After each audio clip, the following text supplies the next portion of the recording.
Former President Donald Trump's campaign is once again begging their supporters for cash, specifically calling on 1 million Patriots to donate to his campaign to stop the witch hunt and save Trump Tower in light of the fact that he has been unable to secure a $454 million bond in his civil fraud judgment.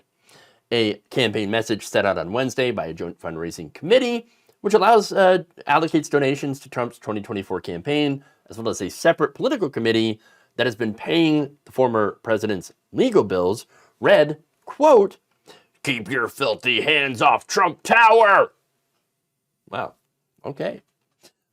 Furthermore, adding, "Insane radical Democrat AG Letitia James wants to seize my properties in New York. This includes the iconic Trump Tower." Look, so far, James has been moving to seize properties, but doesn't look like Trump Tower is currently being eyed. So far, I think it's at least one of his golf clubs and another building. But it wasn't Trump Tower.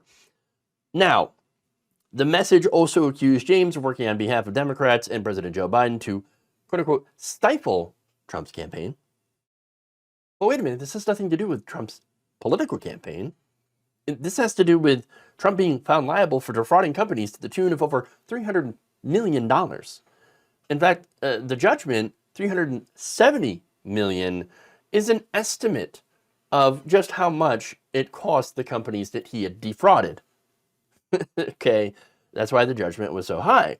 Now it continues.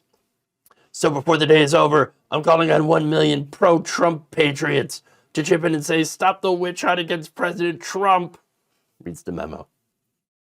So now the question here is, again, we know that he's begging. That's what he does. He does this all the time. It's consistent in his campaign emails. This is all begging for cash. But the question is, can he actually use political money, campaign money, for personal reasons? Because, yeah, I would think that paying off this massive legal judgment would be considered personal and not related to the campaign. Well, apparently under federal law, you are not supposed to use this campaign money for personal reasons. In fact, a lot of people have gotten in trouble for it.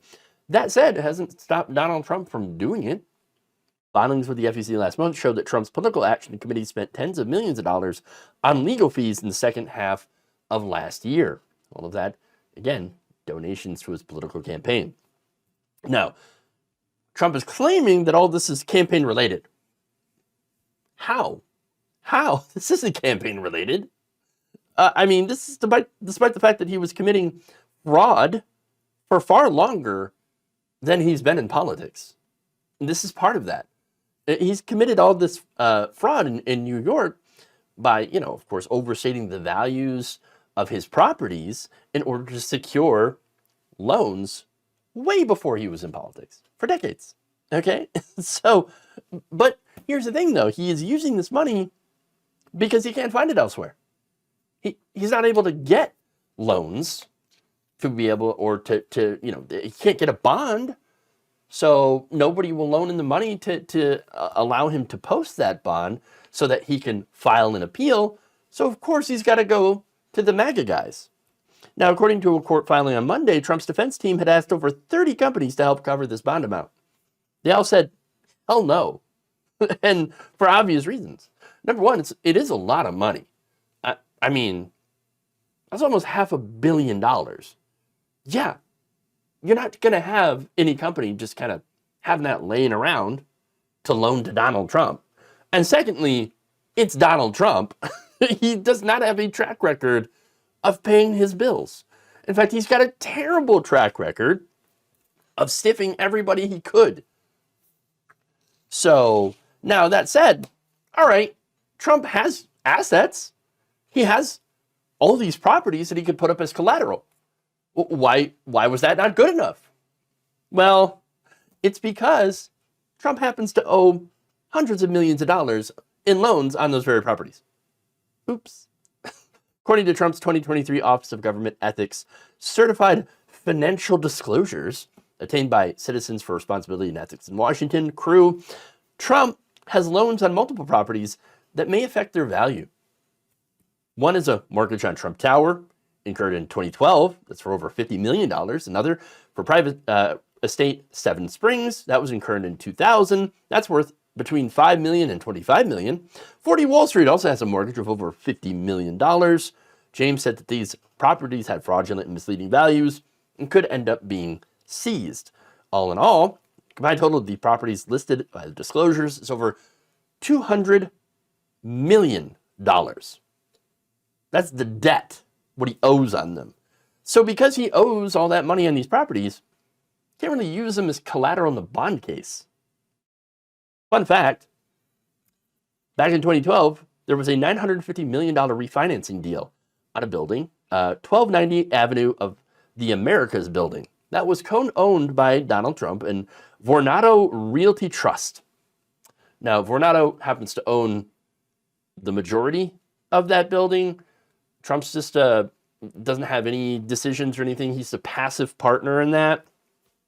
But that loan, so that $950 million refinancing deal had a significant chunk of it given to them by the Bank of China, chipping in $211 million. With that loan, Bank of China entered the United States commercial mortgage-backed securities market for the first time. Now, the bank says, well, look, we haven't had any ownership or interest in that loan since November of 2012. We turned around and immediately turned that into a security, okay, and got rid of it. I don't know. According to a 2013 Wall Street Journal article, Vornado's federal financial disclosure showed it and the other owner, of 1290 Avenue of the Americas, which is Trump, still indebted from the 2012 deal. I don't know if China still owns a piece of that debt. If that happens to be true, that would be quite ironic.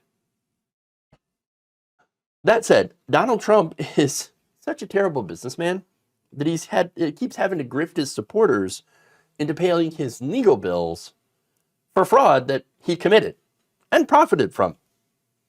And that's the very important part too.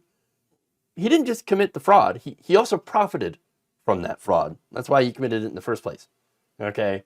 To get more favorable loans so that he could expand his business empire or pay off other loans, do investments, make personal profits. That's it. Look, it's one thing to support a political campaign with your donations. That's a very normal thing. It is quite another, though, to be asked to pay off someone's legal debt that they received after being caught doing massive financial fraud. But that is exactly what Trump is asking his followers to do.